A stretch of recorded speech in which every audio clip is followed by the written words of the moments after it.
Hello, and welcome to the very first episode of Not Reserving Judgment, a podcast about the latest intrigues, triumphs, and outrages in Canadian constitutional law. I'm Josh Dehaas, counsel with the Canadian Constitution Foundation. And I'm Christine Van Geyn, the Canadian Constitution Foundation's litigation director. And I'm Joanna Baron, executive director of the CCF. In today's episode, we'll be talking about new data from Quebec that shows more family doctors are leaving the public system and charging patients directly for checkups. We're also going to discuss a big payout, or maybe not so big payout, to residents of Melbourne who were illegally detained by the government during a COVID-19 lockdown. We'll get an update from Christine on the CCF's current challenge to a Calgary bylaw that bans protests. But first, let's talk about the Canadian reaction to a U.S. court decision banning the use of affirmative action in college admissions. Joanna, you wrote an interesting piece about this recently for The Line from the Canadian perspective. Why don't you tell us about that?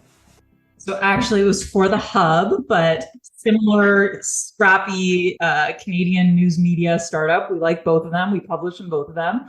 But it was for The Hub, where I'm a contributing writer. And it was essentially prompted by a lot of, this always happens, right? When a big SCOTUS, Supreme Court of the US decision comes out, that there's this kind of mix of Canadian panic, but also gloating. Like, you know, we remember when Roe was overturned last year, there were all kinds of rampant speculation. And I was accused of trying to overturn Roe in Canada. I'm not really sure how that actually would work. But anyway, so there was this question about what is the status of affirmative action in Canada. And the illustrious Bob Ray tweeted out that he was very proud to be a Canadian where the charter specifically permits affirmative action. And just to be clear, that's basically true. Bob Ray is right.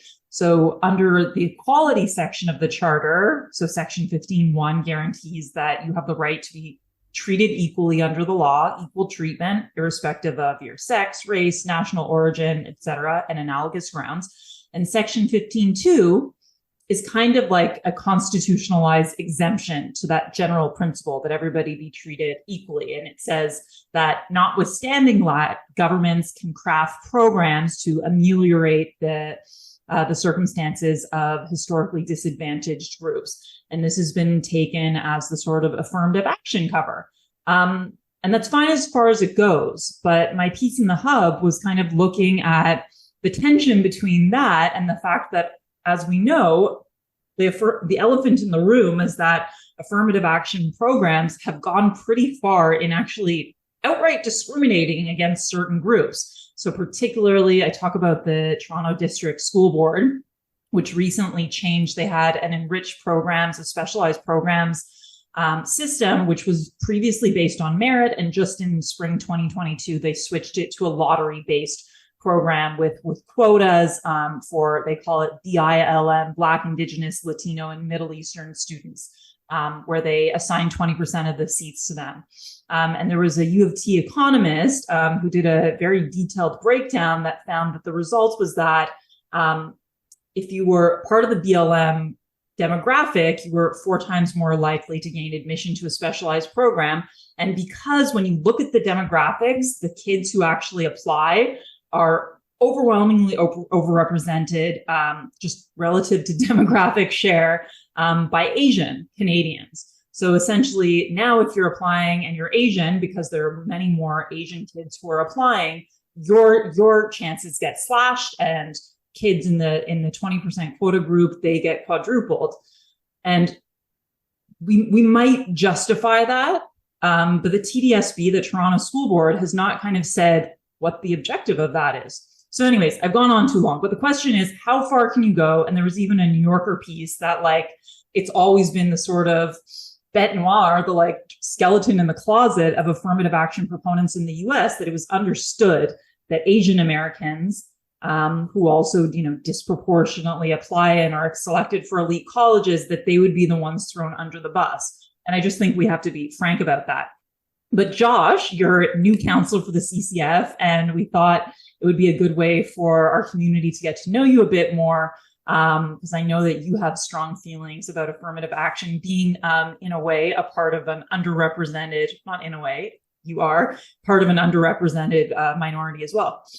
Yeah, so let's just say I'm not a huge fan of affirmative action, and this is from sort of personal experience. So, for those who don't know me, I was a journalist for about 9 years before I went to law school. And in one job, I worked for CTV, and it was a great job. Loved the people there. But basically, one of my first tasks when I went to work there was to cover the 2015 election. That was the big election where Trudeau came from behind, from third place, all the way to a majority government. Super exciting. And I loved covering it. My stories did really well. Like, I was really good at figuring out what people were interested in reading about during that campaign. And but anyway, so I thought I did a really good job finding stuff that people are interested in, and I thought the numbers showed that. So when this full-time job came up, covering politics was the only full-time online politics job in the whole corporation. I said, hey, I'm going to apply to this. And my boss told me, look, you can't apply for this. And there's a reason for that. It's because this job is reserved for a woman. And I was kind of taken aback. I thought it was strange and kind of funny because, I was a gay man. Also, if you looked around the newsroom, I think it was majority female by that point. And like, my boss was a female, her boss was a female, her boss was a female. Like, everyone in management was female by that point already in journalism. But she pointed me to this, Employment Equity Act. And I'd never heard of this law. So I went and looked at it. And it's this federal law from 1986 that says, federally regulated institutions, which includes broadcasting, they have to set targets, basically quotas for equity so that everyone's perfectly represented. But they only did it for certain groups. So they have to have quotas for women, for what they call visible minorities, which means anyone not white, Aboriginal people, and people with disabilities. But they didn't include LGBT, I think, because in 1986, that would have been, maybe too controversial. So I just think that's a really good example of what you were talking in your piece, Joanna, about how, 15.2 is the section of the charter that allows things like affirmative action, even though they do discriminate on the basis of, race or gender or sexual orientation. But it's supposed to be the exception to the rule, right? Section 15 is about actually treating people equally at the end of the day. And I think we sort of, jumped the shark on that. So I'm really excited to be at the Constitution Foundation. It's a place that believes in true equality. And Christine, we haven't heard from you. Like, I'm interested if you have some thoughts on this issue. Yeah, so I was really interested in the US Supreme Court decision. I read it when it came out. I think one of the things that's important to remember is that there are a lot of big differences between Canada and the United States, not just the fact, as Joanna highlighted, that we have Section 15.2 of the Charter, which, for all the reasons Joanna outlined, permits some of that picking and choosing along these racial or gender or sex lines. But another big difference is between Canada and the United States is the history of racial classification in the United States.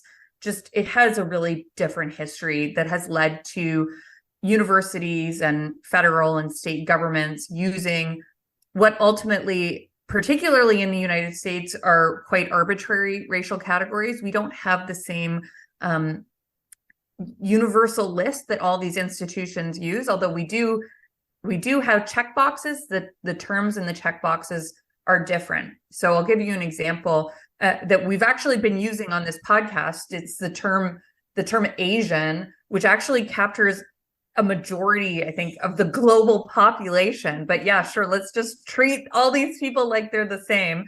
A person from India is very different from a person from China. And a person from Hong Kong is very different from a person from mainland China versus a person who is from a Uyghur person from the Northeast. So they've all had extremely different life experiences and bring different things to the institutions that are looking to admit them as an employee or as a student. The United States also has the term Hispanic, which we don't seem to use in Canada. We prefer the term Latino or Latina, or I guess now Latinx, if we're going to go in that direction.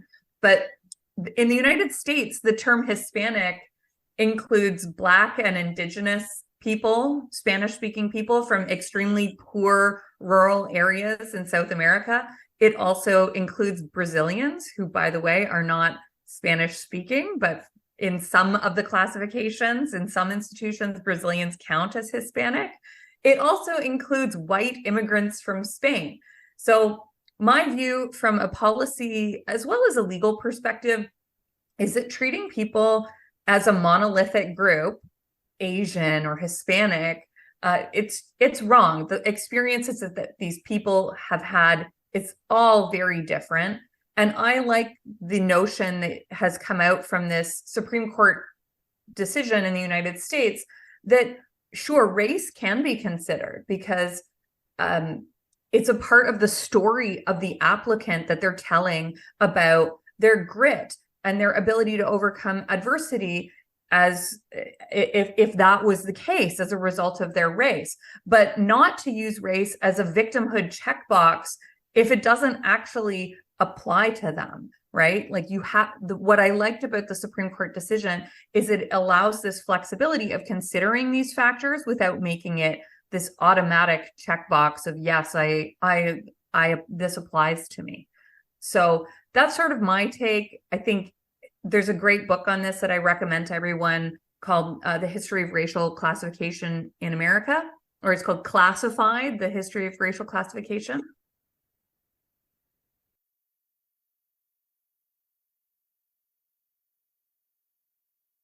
Josh, let's talk about your news headline for this week, which is about doctors in Quebec, an issue that we this story caught my eye. Have worked on a lot. Because it had some really interesting numbers. So basically, the Globe and Mail found out that Quebec now has about 642 doctors who have opted out of the public insurance system, which means that they're, just charging patients directly. And it had become pretty common in Quebec for surgeons to opt out and charge patients directly. But what was really interesting to me is now that there are, hundreds of family doctors who have gone private. And the numbers have almost doubled from 2012. So basically in Quebec, you can now, if you're, maybe one of the 20% of people who doesn't have a family doctor, you could go to one of these private family doctors. They'll charge you $240 or $250 and you can see a doctor right away. And there are other options too, like you could sign up with a doctor on some plan and pay $7.99 a year and get a certain number of visits. Not surprisingly, a lot of people quoted in the article are making the same old arguments that we hear over and over again, that doctors leaving the public Medicare system somehow means that, poor or middle class people who stay in the public system will get worse care. But I really don't see how that's the case because, if 10% of patients leave the public system, that's 10% more public funding for those who are in the public system. And, people make this counter argument that there will not be enough doctors left in the public system if people leave for the private system. But, you can just train more doctors. Like we can just make more seats in medical school and train more doctors. It takes time, but... And not only that, by the way, like the availability of doctors and the availability of doctors' hours is determined by rationed healthcare budgets, right? It is not according to dynamic demand. That's kind of like the whole fallacy of the healthcare monopoly that we expect, in our society for everything to be sort of this dynamic exchange of goods and services. And somehow those laws don't apply to the delivery of healthcare, right? So the provincial government sits down at the beginning of the term and they try to decide kind of what they can get away with. And guess what? We know it often doesn't match the actual demand. And it's also going to get even worse because our population is quite old and boomers are reaching their peak healthcare consumption. Sorry, I spent many years ranting about this. No, I could rant about this for years too. One of the things people don't realize in this conversation is like you say, the government specifically limits the number of doctors there are. They are extremely stingy with the number of seats in medical schools because if there are 1,500 doctors graduating a year instead of 1,000, they're going to have 50% more bills in the public system because that all those people who can't get in to see a family doctor now will suddenly be able to see that and charge the public system. So they create stingy, this. and yet just one more pin in this, and then I'll stop interrupting. They're stingy, and yet Canada's percentage of GDP healthcare spending is one of the highest in the developed world. Like, it's not like we don't spend enough money, and we keep spending more money, and our wait lists keep getting worse. And yet the call of the Doctors for Medicare and the various lobbying groups is just, stick with the plan. Well, the plan's not working.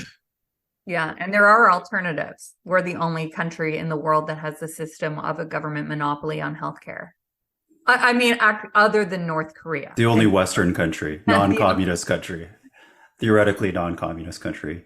But no, so the other interesting thing is Quebec has said in this article that they actually are going to do a big, huge increase in the number of medical school seats. So that should solve the supply problem.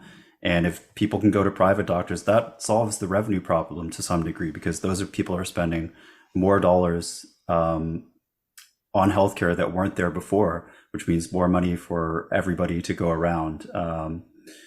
So anyway, a lot of people think this is a bad thing. I obviously am not one of those people, but just an example of how controversial this still seems to be. In Alberta this week, or a couple weeks ago, actually, at this point, a doctor tried to do what they're doing in Quebec and, charge a membership fee. The Trudeau government immediately got involved and told the CBC, we're going to ding Alberta. We're going to take away funding from them if they allow this doctor to, charge patients a membership fee to see them when they need to see her. Typical, so the federal government treats Quebec like its favorite child, and then Alberta is like the ugly stepsister. Not for you, Alberta. Oh yeah. By the way, one of our staff members, apparently it's his family doctor. Yep.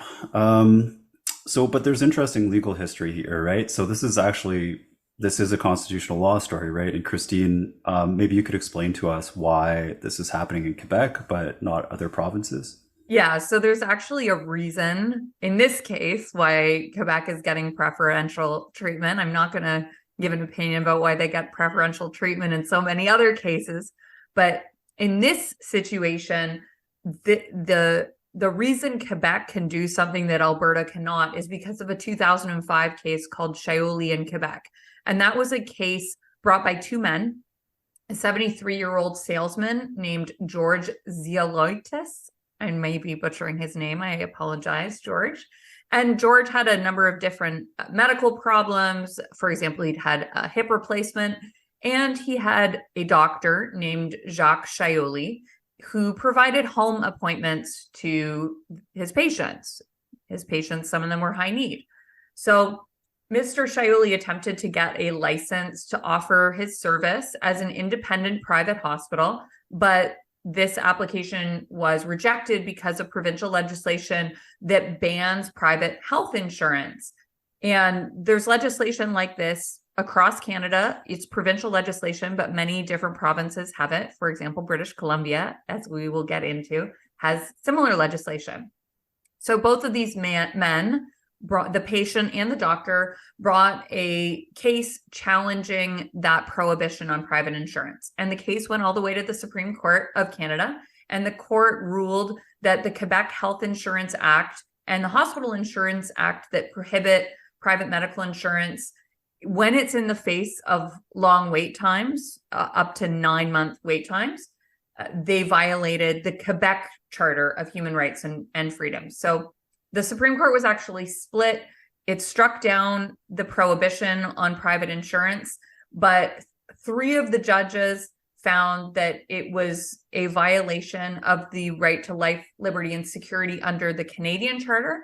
And then the 4th concurring judge held that the ban on private insurance violated a basically identical provision in the Quebec Charter. And because that judge found that there was a violation under the Quebec Charter, didn't need to turn to the Canadian Charter. So this means that there are opportunities that ultimately the majority was because of the Quebec Charter, not because of the Canadian Charter. So the decision is only really has application in Quebec.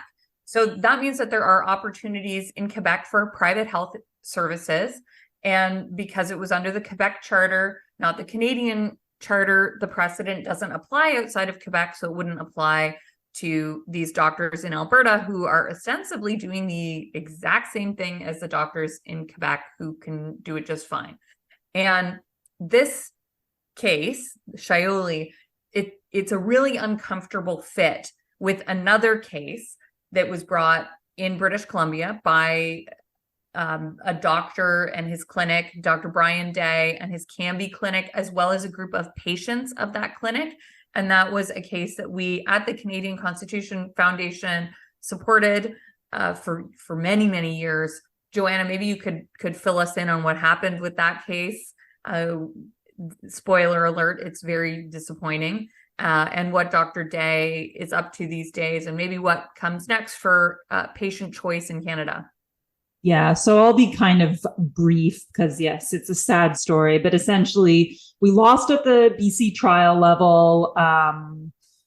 Essentially, the judge explained away the fact that people were literally dying on waiting lists by saying that it was justified, that he felt the government had proven that the restrictions on private care were justified to protect the public system.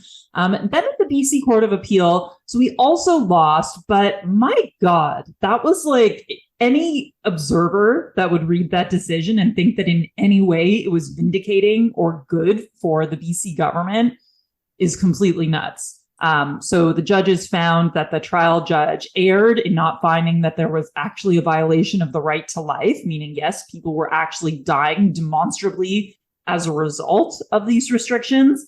And then most interesting to us as kind of constitutional law nerds, so there's a kind of practice that's developed in Canadian constitutional law jurisprudence that you find a violation of Section 7, which is the right to life, liberty, and security of the person, it will not be saved under Section 1. There's one exception to that under an Ontario Court of Appeal case that the Supreme Court didn't hear. So anyway, so a concurring judge, Madam Justice Fenlon, found that there was a violation to life, liberty, and security of the person.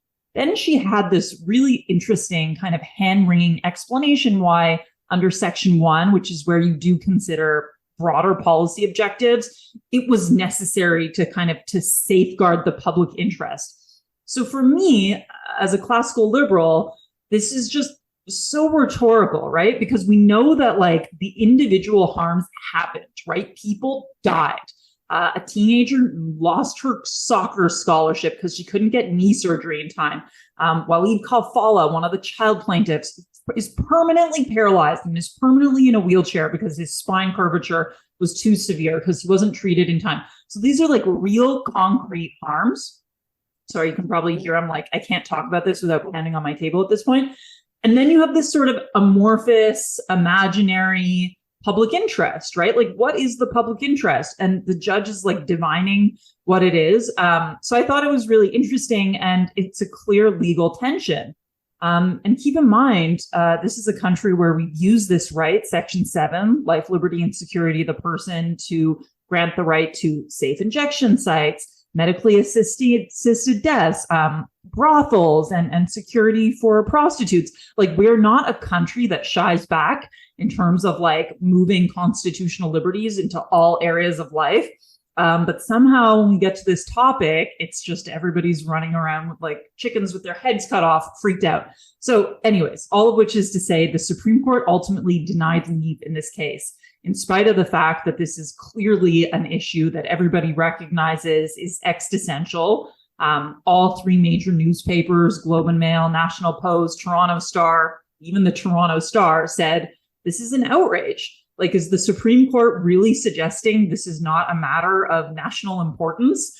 What could be of more pressing national importance than the existence of our healthcare system, given what we know, especially in the last few years, right? You have like our system, which is completely overweened and essentially crashed. So Dr. Brian Day, I think, needed to take some time to recover. He and his family have dedicated the last, I think, 15 years to this fight. And it was not a matter of personal enrichment for him, by the way. He is a past president of the Canadian Medical Association. He's a renowned surgeon, and he had many offers to go become a millionaire and head up like a private hospital in Arizona. But he honestly believed in trying to save our healthcare system. Now he's writing a book. And as for us at the CCF, we are not giving up on this fight for patient choice. It's a generational issue. And watch this space, because we're looking into future litigation opportunities, perhaps in a different province. Yeah, it's a really important case, and I'm glad that we're going to continue to pursue it and look for more opportunities. Now, I'll give my headline for the week, which is about it's something coming out of Australia. So I don't know if you guys remember, but there was this thing called COVID-19. And everybody just lost their minds when this virus came out of China. And I know we've all tried to kind of block this out from our memory because so much absolutely ridiculous and stupid stuff happened. A lot of stupid stuff happened in Canada, policies that I think were unconstitutional. But I have to admit that I think that it might have been worse in Australia. And keep in mind, Australia is a liberal democracy. Australia is not China. It is not a basic dictatorship. And the kinds of things that happened in Australia, you really would not think could happen in a place like Australia. But now it seems like maybe the government is paying a price for that. Yesterday, I read that residents of 9 residential towers in North Melbourne and another community called Flemington, these were public housing towers, so these were low-income residents, they were suing the government, and they actually settled the case.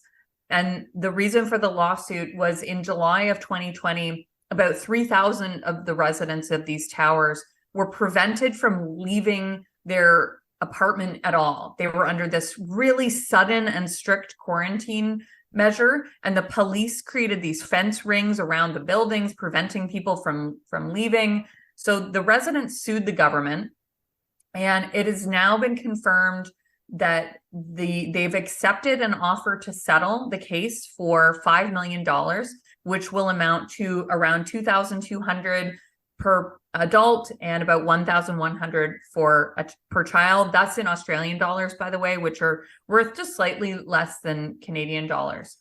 But the government of Australia has not actually apologized for locking Australians, low income and immigrant Australians in their buildings the way they did in China.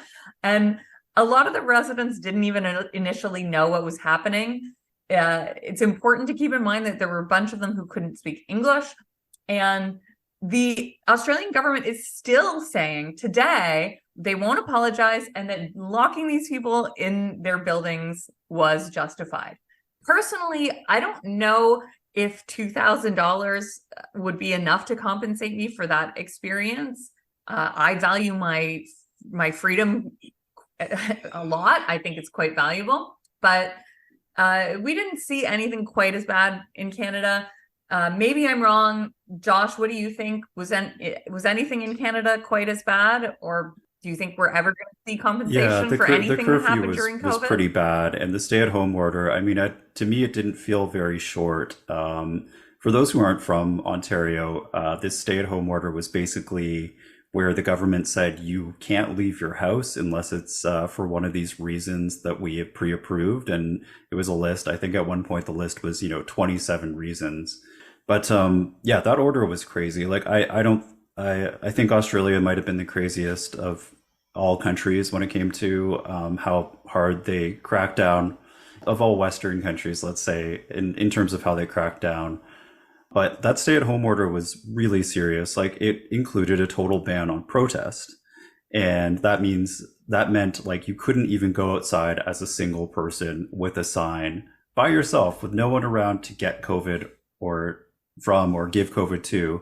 And in fact, the CCF assisted a man who was ticketed for standing outside by with a sign with a mask on outside Kingston City Hall. with a mask on, right? Yes, he was masked. So the reason though that I bring up this ban on protests, like I think that's one area where we could actually see some success despite all of the deference that judges have been showing to governments in terms of the lockdown policies. And I say this because I was watching this challenge fairly recently to that stay-at-home order. So what happened was this guy, his name's Randy Hillier. He was an MPP, so a member of provincial parliament, and he went to an anti-lockdown protest. Like his constituents were saying, "This is destroying our businesses. This is destroying our physical health and our mental health." And he went there. He got a ticket, which was quite serious. Like he could face jail or $100,000 in fine, and all he did was exercise his 2C rights, which are very clearly written in the Constitution, that you have a right to peaceful assembly.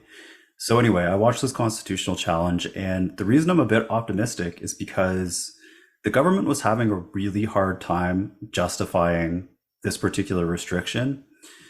And that's because, for those who don't know, governments are allowed under the Charter of Rights and Freedoms to limit your freedoms if it's demonstrably justified in a free and democratic society, which means it means a number of things. But one of the requirements is that the means by which the government limits the right has to be minimally impairing. So if there's a less rights restricting way to achieve their goal, in this case, keeping people out of hospital with COVID, they have to pick that because that's what the Constitution requires. And at that time where they did the stay-at-home order, where they banned all protests, you could go to Costco, you could film a crowd scene for Netflix or a Hollywood movie. You could go to an NHL game, but you couldn't, go to a protest. So I'm pretty hopeful that this might be one of the few cases where judges actually say, yes, your charter rights were violated. And the government just had no answer to this. They were saying, well, we closed museums and we closed zoos, and maybe you have a constitutional right to go to the zoo, but you certainly have a constitutional right to protest, right? So I'm hopeful on that one. And Joanna, there are a couple other COVID challenges, including that the CCF is involved in, that could be successful. Where are we at with those? Well, we don't have time to really get into them. I wanted to say it's unfortunate that this challenge is brought by Randy Hillier, because he is a little bit nuts and had his Holocaust comparison, which again, the one rule is don't say something that isn't the Holocaust is like the Holocaust. But we are waiting on the outcome of our Emergencies Act case, where we challenged the invocation of the Emergencies Act during the Freedom Convoy. We hope to get that. I think closer to Christmas. Our lawyer thinks it could be a bit earlier, certainly not until this fall. And then we have our appeal of our challenge to the BC vaccine passport program, which provided no workable medical exemptions. So even if you had a noted medical side effect from one of the vaccines, you didn't really have a clear path to having an exemption. And that will be heard, I believe, this fall, Christine. And I'll be there live tweeting the whole thing. Very excited. So how about I give an update now about one of our existing cases? This is the Freedom Update in podcast form. And I'm just going to give a really quick update about our legal challenge to a bylaw in Calgary that bans protests based on the subject matter of the protest. So this bylaw was passed in March, and it bans protests near city libraries and recreation facilities like community centers and fitness centers. And it only restricts certain types of protests. So protests about things that, and I'm going to quote from the bylaw, express objection or disapproval towards ideas or actions related to race, religious belief, color, gender identity, gender expression, physical disability, mental disability, age, ancestry, place of origin, marital status, source of income, family status, or sexual orientation. So but the bylaw prohibits protests like that about those subjects on publicly accessible property within 100 meters of an entrance to a library or one of those other facilities. So to give you some examples, you could have a climate extinction, those like Extinction Rebellion protests, or you could have a strike protest or a budget or a tax protest beside a library, but you can't protest near a library if it relates to one of those forbidden topics. And we have challenged this bylaw because there's a very important principle in freedom of expression that the right is content neutral, and the government doesn't get to pick and choose the topics that are acceptable or unacceptable to protests. And the courts have been very clear in other cases that that right is for content neutral. The content of the expression, even if it's offensive, even if it's unpopular or weird or disturbing or hurts your feelings, it still gets Section 2B charter protection. It's not the job of the government to tell Canadians what they can and can't protest. And the other thing that's crazy about this bylaw is that it has a $10,000 fine and a threat of a term of imprisonment up to 1 year, which is a big problem. I'll explain in a second why. So that's why this is why we brought the charter challenge. We announced the day after the bylaw passed that we were going to challenge it. We filed our challenge a few months ago, and we finally got back the materials from the government. It's called the Record of Proceedings. And I've gone through it all. I think, Josh, you've gone through it as well. It includes things like aerial maps where they have kind of like the bullseye of where the library door is and a little ring around where you may or may not protest. And when you look at these maps, it's absurd.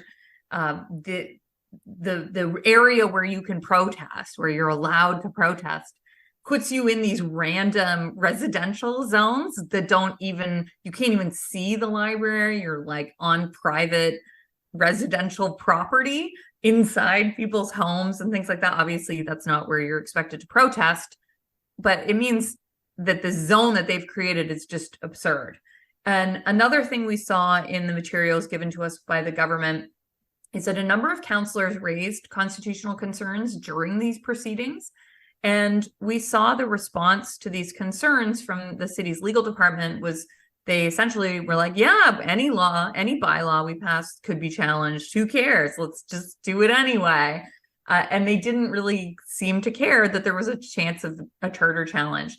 And they just focused on Section 1 of the charter, which Josh just outlined is how our rights can be limited. And instead of focusing on people have a right to this expression, they focused on how the government, can limit it, which is to me just such a disturbing point of view to be coming at this issue from.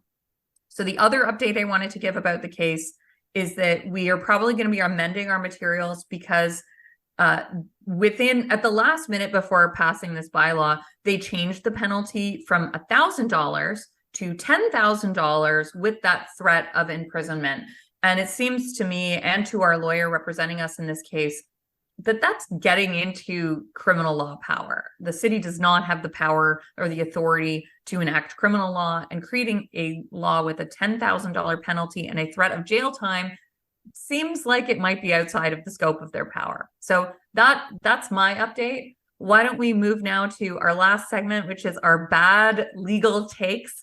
Josh, why don't you go ahead? My bad legal take goes to Heritage Minister Pascal Saint-Onge. So this is the new minister that's in charge of C-18, which is the botched legislation that says Facebook and Google have to pay newspapers and CBC and CTV if people post links to their website on Facebook, or if Google posts them on their website. It doesn't make a lot of sense, because if anybody should be paying anyone, it should be the newspapers paying these tech platforms for all the traffic that they get. But that's kind of beside the point here. But the minister was saying, she's shocked that these companies are blocking news. And she says, a free and independent press is fundamental to our democracy, and Canadians expect tech giants to follow the law.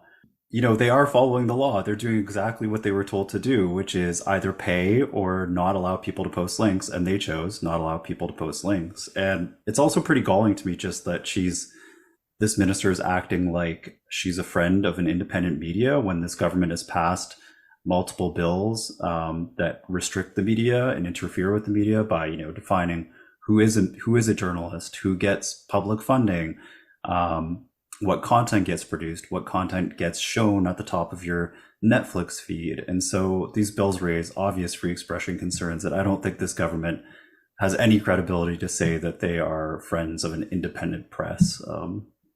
Joanna, I know your bad legal take was also related to Canadian heritage. Yeah, so it's from Heritage itself, and it's a 45-second little animated clip explaining how the Online Streaming Act, which is now law in Canada, how it actually works. And it's a cute little animated clip with a little racialized boy named Alex. And it says, Alex used to like to go to local concerts and enjoy local music, but now over the last 3 years, can't find the same local music. So I mean, a big part of that was because he was locked in his house by the government.